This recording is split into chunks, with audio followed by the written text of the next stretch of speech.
چھتیسواں زبور، انسان کی بدذاتی اور خدا کی شفقت۔ میر مغنی کے لیے خداوند کے بندہ داؤد کا مزمور۔ شریر کی بدی سے میرے دل میں خیال آتا ہے کہ خدا کا خوف اس کے پیش نظر نہیں، کیونکہ وہ اپنے آپ کو اپنی نظر میں اس خیال سے تسلی دیتا ہے کہ اس کی بدی نہ تو فاش ہوگی نہ مکروہ سمجھی جائے گی۔ اس کے منہ میں بدی اور فریب کی باتیں ہیں۔ وہ دانش اور نیکی سے دستبردار ہو گیا ہے۔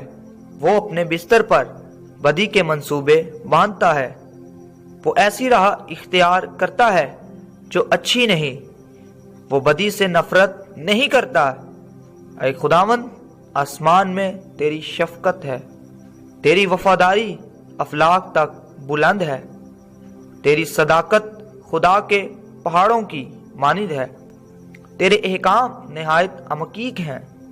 اے خداوند، تو انسان اور حیوان دونوں کو محفوظ رکھتا ہے۔ اے خدا، تیری شفقت کیا ہی بیش قیمت ہے۔ بنی آدم تیرے بازوؤں میں پناہ لیتے ہیں۔ وہ تیرے گھر کی نعمتوں سے خوب آسودہ ہوں گے۔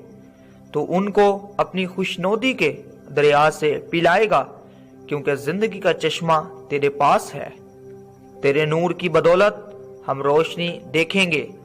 تیرے پہچاننے والوں پر تیری شفقت دائمی ہو، اور راست دلوں پر تیری صداقت۔ مغرور آدمی مجھ پر لات نہ اٹھانے پائے، اور شریر کا ہاتھ مجھے ہانک نہ دے۔ بد کردار وہاں گرے پڑے ہیں، وہ گرا دیے گئے ہیں اور پھر اٹھ نہ سکیں گے۔ آمین۔ یسوع زندہ ہے، شیطان شرمندہ ہے۔